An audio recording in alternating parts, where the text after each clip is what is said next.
नमस्कार, मैं कमलेश कबीर आपका एक बार फिर स्वागत करता हूँ इस नए एपिसोड में। और आज हम बात करने वाले हैं भारतीय मीडिया की, पत्रकारों के, क्योंकि पिछले 3-4 दिन से जो है वो मीडिया में, सोशल मीडिया में कहीं भी हम खबरें देखते हैं तो वो मीडिया से रिलेटेड ही आती है। और सबसे बड़ा मुद्दा बना हुआ था कि इंडिया गठबंधन ने जो है वो 14 एंकरों को बैन कर दिया। लेकिन इससे हटकर मैं एक दूसरी न्यूज़ की तरफ आपका ध्यान ज़रूर आकर्षित करना चाहूँगा, क्योंकि आखिर मीडिया पे अंगुली क्यों उठाई जाती है। आज हम ये जो टॉपिक होगा वो इसी के ऊपर होगा। आज हम उन 14 एंकर की बात नहीं करेंगे, आज हम इसी मुद्दे पे बात करेंगे कि इनके ऊपर अंगुली क्यों उठाई जाती है। और इसका एक जीता जाता जागता नमूना जो है वो है, अब बहुत वरिष्ठ पत्रकार है, इंडिया टुडे जो न्यूज़ चैनल है, ग्रुप है उसका, और उसका नाम है राजदीप सरदेसाई। अब कुछ लोग जो उनको जानते हैं, हो सकता है वो राजदीप सरदेसाई का नाम सुनते ही जो है वो उनके मन में हंसी आ रही हो या तरह तरह के थॉट आ रहे हो, क्योंकि राजदीप सरदेसाई एक ऐसा पत्रकार है इस मीडिया हाउस का जो कहीं भी जाता है वो अपनी बेइज्जती कराने के पहले जो है वो वापस नहीं लौटता है। मतलब हम ये कहते हैं कि कह सकते हैं कि वो एक बड़ा बेइज्जत सा पत्रकार है। और सबसे बड़ी खास बात है उस बंदे की कि वो फिर भी जो है वो चीज़ों को हंस के टाल देता है।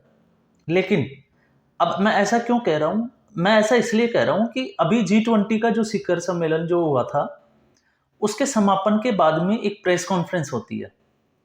और प्रेस कॉन्फ्रेंस में आमने-सामने होते हैं राजदीप सरदेसाई के अमिताभ कांत। अमिताभ कांत को हो सकता है बहुत से लोग नहीं जानते हो। अमिताभ कांत जो थे, वो G20 जो आयोजन था, उसके पूरा जो जिसको कहते हैं, जिनके अंडर में ये देख-रेख में हुआ, जिसे हम शेरपा की उपाधि दी जाती है, शेरपा बोला जाता है। तो शेरपा अमिताभ कांत। और जब शेरपा अमिताभ कांत से जब इन्होंने क्वेश्चन किया, तो अब क्वेश्चन क्या था, मैं उसका थोड़ा-सा आपको समझाना चाहूँगा। एक्चुअल में हुआ क्या था कि ये जो क्वेश्चन किया गया, ये राजदीप सरदेसाई ने इसकी स्टडी नहीं की, कहीं से उठाया, कॉपी पेस्ट मारा और ये क्वेश्चन कर दिया और अपनी बेइज्जती करवा ली। और बेइज्जती कैसे हुई वो भी हम आपको थोड़ा-सा डिटेल में बताएँगे। जो राजदीप सरदेसाई थे, उन्होंने जो है वो G20 जो सम्मेलन हुआ, उसके जो खर्चा हुआ, उसके ऊपर जो था उनका गवर्नमेंट से क्वेश्चन था कि ये जो है वो ओवर बजट हो गया था। इसका जो बजट जो रखा गया था वो 900 साढ़े 900 करोड़ रखा गया था, लेकिन ये जो है वो बढ़कर 4100 करोड़ हो गया। और इसी क्वेश्चन के ऊपर जो है कांत को जो है वो थोड़ा-सा गुस्सा आ जाता है और वो पहले ही ये बोल देते हैं कि आप जो है वो फैक्ट चेक करके आइए, कॉपी पेस्ट ना करें। क्योंकि आप फेक न्यूज़ का एक प्रोपेगेंडा जो तैयार करते हो वो आपको नहीं करना चाहिए। तो एक चीज़ तो यहाँ से ये आ गई कि फेक न्यूज़ का एजेंडा तैयार नहीं करना चाहिए। तो इसका मतलब ये है, अब मैं ऐसा क्यों कह रहा हूँ उसको भी हम समझ लेते हैं। ये स्टोरी चली कहाँ से? ये स्टोरी चली एक साकेत गोखले नाम से एक सांसद है राज्यसभा के, जो तृणमूल कांग्रेस के सांसद हैं। और जब G20 का जो सम्मेलन हुआ था, उसमें उन्होंने एक ट्वीट किया था और उस ट्वीट में क्वेश्चन भी वो खुद ही कर रहे हैं और उसका आंसर भी वो खुद ही दे रहे हैं। और उसमें उन्होंने बोला कि इस पे जो है वो अथाह पैसा जो है वो खर्च किया गया। और वो कितना खर्च किया गया? 990 करोड़ के आसपास जो है वो बजट रखा गया था, लेकिन भारतीय सरकार ने इस पे 4100 करोड़ का खर्चा किया, जो कि उससे अब कितने टाइम्स आप ज़्यादा है, आप खुद मान सकते हो। अब उसके बाद में क्या हुआ, इसके जो साकेत गोखले का जो ट्वीट है वो आप ट्विटर पे जाके ट्विटर हैंडल पे चेक भी कर सकते हैं, एज इट इज हूबहू ऐसा का ऐसा ही पड़ा है। और उसके बाद में इस ट्वीट को देखते हुए जो है आनन फानन में कांग्रेस आईएनसी जो इंडियन नेशनल कांग्रेस पार्टी है, उसने भी अपने ट्विटर हैंडल से इसी को जो है वो थोड़ा सा कॉपी पेस्ट करके, जिसको हम कहते हैं कि यही एक ट्वीट किया। अब इस ट्वीट की सच्चाई क्या थी, ये पीआईबी जो है उसने पहले ही क्लियर कर दिया था कि ये जो आप जो आंकड़ा बता रहे हो, ये लोगों को जो है वो गुमराह करने के लिए दे रहे हो, क्योंकि इस भारत मंडपम और प्रगति मैदान का जो रिनोवेशन का जो खर्चा है, आपने उसको भी जो है वो G20 के खर्चे में ऐड कर दिया। और ये सारी चीजें लेके आनन फानन में राजदीप सरदेसाई ने जो है वो G20 की जो तैयारियां थी, जहाँ पे फ्लेक्स बोर्ड लगाए गए, लाइटिंग की गई, जहाँ पे फव्वारे लगाए गए, ये सारा क्वेश्चन जोड़ के जो है अमिताभ कांत से क्वेश्चन कर बैठे। और उसका रिप्लाई बड़ा मजेदार उनको रिप्लाई मिला, और रिप्लाई में उनकी जो बेइज्जती हुई वो अलग है। तो ये हमारे मीडिया का एक प्रोपेगेंडा है। ये मैंने इसलिए उठाया है क्योंकि कुछ जो पत्रकार है वो मोदी विरोध का एक एजेंडा चलाते हैं, और इसी वजह से जो है अब वो दूसरे पत्रकार जो इसमें एजेंडा नहीं चलाते, अब उनके ऊपर ये चीजें आके जो है वो जिसके बोलते हैं कि गाज गिर जाती है। अब राजदीप सरदेसाई का यहाँ पे मैंने एक और मैं आपको उदाहरण देता हूँ। राजदीप सरदेसाई इंडिया टुडे का एक वरिष्ठ पत्रकार है, लेकिन वो कैसे कैसे चलते हैं आज के 8 साल पहले आपने पता हो तो 2014 के बाद में जब नरेंद्र मोदी जो है वो भारत के प्रधानमंत्री बने, क्योंकि उससे पहले यूएसए ने जो है उनका वीजा कैंसिल कर रखा था, उनको वीजा पे बैन कर रखा था, लेकिन जब वो प्रधानमंत्री बने तो उनको वीजा दिया गया। और उसके बाद में जब वो न्यूयॉर्क विजिट पे गए, फर्स्ट विजिट पे गए, तो राजदीप सरदेसाई जो है वो कवर करने गए थे, और वहां पे जो है वो भारत विरोधी एजेंडा, या इसको हम कह सकते हैं कि नरेंद्र मोदी के अगेंस्ट जो है वो एजेंडा चला रहे थे। और वहां पे जो है इनकी एनआरआईज, जो इंडियन जो एनआरआईज वहां पे जो रह रहे थे, उनके साथ इनका हाथापाई का वीडियो भी हमने देखा था। और उसमें जो है उन्होंने बड़ी अपनी, जिसको कहते हैं कि फजीती करवा के वहां से आए थे। और वो फजीती इसलिए हुई थी क्योंकि वो मेडिसन स्क्वायर के सामने खड़े होकर जो है वो भारत विरोधी एजेंडा तैयार कर रहे थे। ये पत्र, एक और बात करते हैं, वो बात थी सेंट पॉल एक कम्युनिकेशन इंस्टीट्यूट है एजुकेशन का, तो उसमें एक साक्षात्कार दिया था राजदीप सरदेसाई ने, और ये साक्षात्कार उनका हुआ था, ये जो है अपना पार्लियामेंट में जब अटैक हुआ था दिल्ली में, उसके बाद में।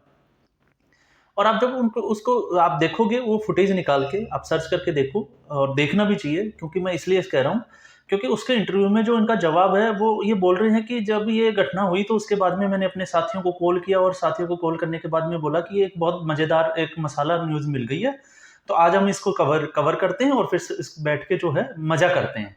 अब वो मजा कैसे करते हैं वो आप देख सकते हो। तो ये जो लोग हैं, आपको इनकी सोच का पता चलेगा।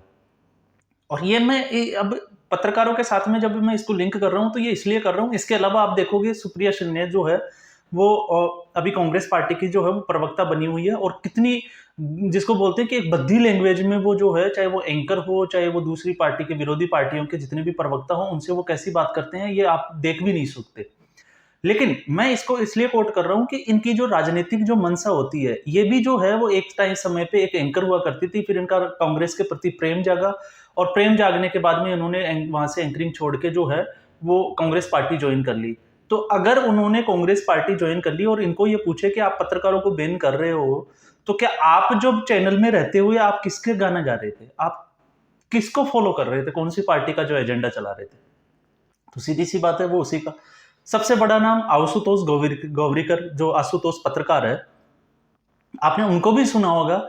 आशुतोष भी एक वही है, राजदीप सरदेसाई है। मैं इनको दूसरा राजदीप सरदेसाई बोलता हूँ क्योंकि इनकी भी बहुत बेइज्जती हो जाती है आजकल। वो जो है वो राजनीतिक विश्लेषक बने हुए हैं, लेकिन इनका भी जो है वो राजनेता बनने का एक प्रेम जागा, और न्यूज चैनल में रहते हुए, पत्रकार रहते हुए जो है वो एक एजेंडा चलाने लगे, और वो आम आदमी पार्टी का एजेंडा था। और उसके बाद में जो है आम आदमी पार्टी ने उनको जो है वो लात मार के कैसे अपने उससे बाहर निकाला पार्टी से, वो सबके सामने है। तो ये जो है ये पत्रकारों के जो है ये गुटबाजी होती है, और इस गुटबाजी में भी फंसता भी पत्रकार ही है। और अभी भी जो है वो दो पत्रकारों के दो गुट बने हुए हैं। एक पत्रकार लॉबी वो है जो 2014 से पहले सरकार में अपना हस्तक्षेप रखती थी, और अभी दूसरी लॉबी ये है जो उसके बाद में 2014 के बाद में जब से नरेंद्र मोदी की सरकार आई है तो विपक्ष से सवाल पूछती है, और जब विपक्ष से सवाल पूछा जाता है तो विपक्ष जो है उनको गोदी मीडिया का नाम देता है और तमाम तरह की। तो अब आप उनसे पूछे कि आप किसकी गोदी में बैठे हुए थे, तो ये दोनों अपनी अपनी जगह जो है वो पत्रकारिता के नाम पे, जिसको हम कह सकते हैं कि ये जो जिस युग का हम देख रहे हैं आरंभ है, अब ये कहाँ तक जाएगा गुटबाजी का, ये क्योंकि ये गुटबाजी जो होना है पत्रकारिता में, ये बड़ी खतरनाक लेवल की बातें हैं, क्योंकि सरकारें आएगी, बदलेगी, चेंज भी होगी, लेकिन अब पत्रकार कहाँ जाएंगे ये हमें देखने वाली बात होगी। दूसरा जो है, इन पे अटैक कैसे किया जाता है, मैं ऐसा इसलिए कह रहा हूँ क्योंकि पत्रकारों पे अभी हमने देखा सुधीर चौधरी के अगेंस्ट जो है वो एफआईआर कराई गई। हालांकि मेरा मानना, जहां तक मैं सोच रहा हूँ कि सुधीर चौधरी जो है वो वहां से फ्री हो जाएंगे, उनका कोई ऐसा कोई जो है वो नुकसान उठाने वाला मेरे ख्याल से फैसला आएगा नहीं। वो इसलिए क्योंकि उन्होंने राज्य सरकार के खिलाफ जो है वो एक स्टेटमेंट दिया था, लेकिन ये जो है वो किसी कम्युनिटी की स्पेशल जो है उसके अगेंस्ट वो नहीं था।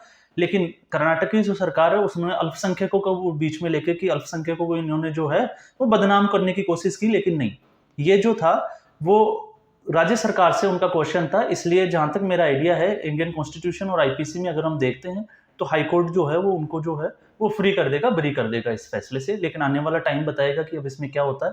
लेकिन ये कुछ पेचीदा जो चीजें होती है जो पत्रकारों के साथ जुड़ी हुई है।